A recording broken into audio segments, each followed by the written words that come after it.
राज्य आबकारी विभाग डाले संचालित छापामार कार्यवाही में दुर्ग, कवर्धा सहित अलग अलग जिला में भारी मात्रा में अवैध शराब जब्त करेगे हमें।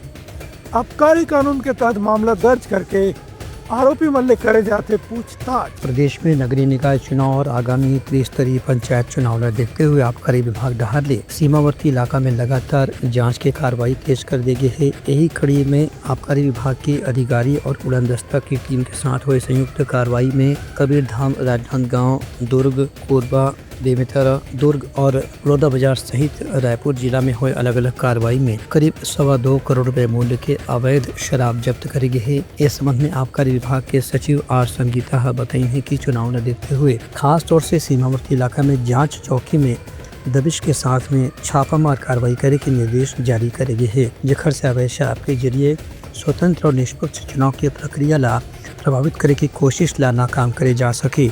उनका कहना है कि पुलिस ला अलग अलग जिला में पहले भी निर्देश जारी करे गए से कि चुनाव के दौरान या होकर पहले ऐसे कोई भी अवैध शराब के परिवहन न रोके पर तत्काल कड़ा से कड़ा कार्रवाई करे जाए। यही कड़ी में यह कार्रवाई ला अंजाम दे गए है। Bureau report, Uttarakhand news.